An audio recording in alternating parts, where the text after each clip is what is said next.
চাল পারলে কত কষ্ট করে খালি 28 বছর কত আশা করে বিদেশে সবের লেগে আসলেন তোমার লেগে আমি বসিল না এই যে চাল পাল খাওয়া না খাওয়া কোনে যা ঘুরতেছে।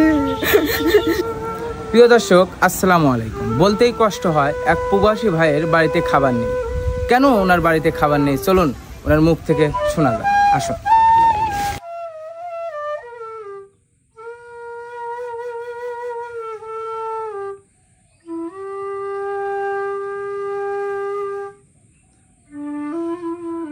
প্রিয় দর্শক, এই সেই ভাই দীর্ঘ 28 বছর প্রবাসে জীবনটা পার করছে। আজ তাক দেখে বোঝার উপায় নেই তিনি একজন প্রবাসী। শুনবো ওনার পরিবারের থেকে কিছু কথা। আসসালামু আলাইকুম। ওয়ালাইকুম সালাম। আপনার কি হয়? আপনার স্বামী কোথায় ছিল? ইনি মালয়েশিয়া। কি হয়েছিল? কাজকর্ম করতে করতে 2 বার করে মাথার ভেন স্ট্রোক করেছিল। তারপরে এই অবস্থা? হ্যাঁ, তারপরে এখানে এই অবস্থা হয়েছে। আপনি কি কথা বলতে পারেন?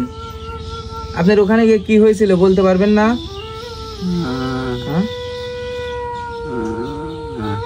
আপনার কি হয়? আপনি কি বলতে পারবেন আপনার শ্বশুরের কি হয়েছিল একটু গুছিয়ে? আমার শ্বশুর মালয়েশিয়া যাওয়ার পরে ব্রেন স্ট্রোক করিল, 2 বার করে করার পরে একাই পড়ে গেছিল। সবাই দৌড়ে টড়ে তার বাদে লিয়ে আসিল। এখন খবর মারে বিকাশে পাঠা দিছিল। খবর পাওয়ার পরে তো পাঠা দিছে যে বাচ্চা চলে আসে। তাহলে 1 লাখ টাকা দিলে তো চিকিৎসা হবে না। তাহলে কি হয় 1 লাখ টাকা? কিছুই হয় না। তখন খাবে কি, কি অবস্থা চলবি? এটা ইনি কয় বছর প্রবাস জীবন পার করছে? 25 বছর। 25 বছর। ইনি বাড়িতে আসছে কতদিন আগে? আজ বছর খানে হয়নি। ইনি কি ওখান থেকে আইছে অসুস্থ অবস্থায়? অবস্থায় পাঠা দিছে। অসুস্থ অবস্থায় ওনাকে পাঠা দিছে। হ্যাঁ, জামাই মেয়েরা যা ঢাকা যায় মাইকেল যা পেলেনে চড়া দিছিল। এখন যা 7-8 দিন যা লিয়ে আসা হয়েছে। দর্শক, ওনার পরিবারের কথা শুনলেন। ইনি একজন প্রবাসী। তিনি টাকার অভাবে চিকিৎসা করতে পারতেছে না। এটাই তো নাকি? হ্যাঁ, এইটাই। এমনি ওষুধ কি প্রতিদিন খাইতে হয়? না, ওষুধ পাবো কেন? হাতে খাওয়ায় না খায়। যদি সালপালা আছে টাকারে কর্ম করে খাইতে পারে না। তাহলে আপনারা সংসারটা চালাচ্ছেন কিভাবে? খুব কঠিনই চালাইতেছি। অশান্তির বাস গাড়ি দেখতেছি, আমার ঘর নাই, জোর নাই, ভাঙিয়েছিল কি গেছে। দর্শক, আসলে একটি প্রবাসী ভাই এবং বোন কেউ যদি 10 বছর থাকে, দেখি আমাদের এলাকায় বিল্ডিং ঘর দেয়। ইনি দীর্ঘ 28 বছর না 25 বছর ইনি প্রবাসী জীবন পার করছে। বাড়িঘর দেখে মনে হয় একটা রিক্সাওয়ালার বাড়ি। দাদির চোখের পানি দেখে আমার চোখের পানি আমি আটকে রাখতে পারতেছি না। আপনাদের কাছে একটি কথা বলবো, এই প্রবাসী ভাই দেখে যারা প্রবাসী ভাই প্রবাসী বোন আছেন, আপনারা মানবিক কাজে পাশে থাকেন, আপনারা কিছু টাকা পয়সা দিয়ে তাদের হেল্প করেন। এই ভাইটার মুখের দিক তাকিয়ে হলে ইনাকে যদি কিছু দিতে মনে চায় অবশ্যই দিবেন।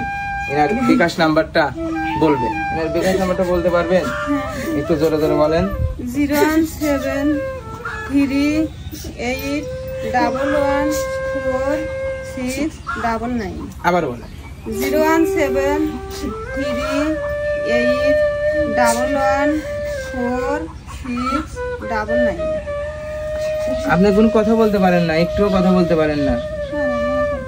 এটা তো বিদেশ থাকা অবস্থায় অবস্থায় কথা একদম চোখ মুছা দেওয়া লাগে, লাখ মুছা দেওয়া, মুখ মুছা দেওয়া লাগে, গালে তুলে খাই লাগে, লাইনি লাগে, তখন খাসি দেওয়া লাগে, সব করে দেওয়া লাগে।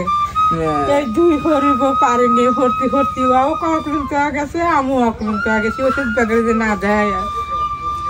সকালে কিছু খাওয়াইছেন এনাকে? আম খাইছে সকালে, আমাকে খাইছে কিছু খাইছে। দেখি কলা। বাসায় খাবার আছে আপনার?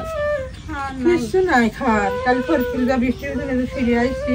এই যে আমাদের এক ভাই বললো যে আপনাদের এখানে একটা প্রবাসী ভাই ছিল, তারা 2 বেলা 2 মুঠো খাইতে পারতেছে না, এই জন্য আপনাদের জন্য কিছু বাজার নিয়ে আইছি। একটু বাজারটা দেখাই আপনাদেরকে কি কি নিয়ে আইছি। যে বাজারটা নিয়ে আইছি হয়তো এটা দিয়ে আপনারা কিছুদিন খাইতে পারবেন। আসেন দাদি, একটু সামনে আসেন।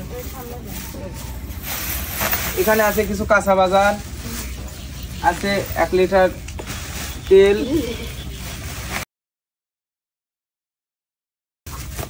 5 কেজি চাউল, 2 কেজি ডাল, আর এখানে আছে 10 কেজি আটা। মাছ খাওয়া হয় না কতদিন, এই মাছটাও নিয়ে আইছি। আল্লাহর কাছে কই যে আল্লাহ তোমার জন্য আল্লাহ যেন শান্তি দেয়, তোমার জন্য ক্ষমতা দেয়, তৌফিক দেয়।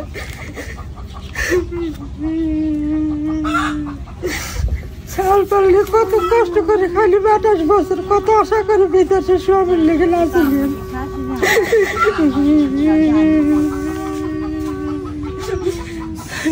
দর্শক, আপনাদের কাছে আমি কিছু চাবো না, আপনাদের যদি এই ভাইয়ের মুখের দিক তাকিয়ে, ভাইয়ের পরিবারের দিক তাকিয়ে যদি কিছু দিতে চান, যে বিকাশ নাম্বারটা দিল এখানে যে যাই পাবেন দিবেন।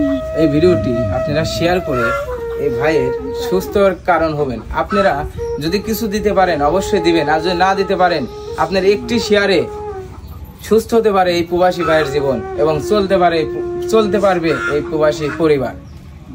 আপনারা দেখেই তো বুঝতেছেন সে এতদিন বিদেশ করছে, দেখুন সে কথা বলতে পারে না। সবাই এই ভিডিওটি বেশি বেশি শেয়ার করবেন, শেয়ার করে ভালো কাজ করার উৎসাহ দিবেন। দেখুন আমার দাদি মানে ইনি যে কথা বলবে, কথা বলার অবস্থা নাই, এসে বসে পড়ছে কান্না করতে করতে। তোমার লেগে আমি বসিলে কিছু না, সাল পাল খাওয়া না খাওয়া কোনো যা ঘুরতেছি, ঘরে একখানা আছে, ঘরে থাকি কি কিছুই নাই।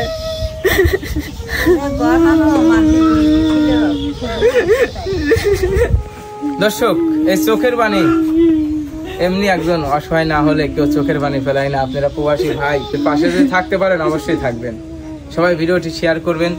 আল্লাহ হাফেজ।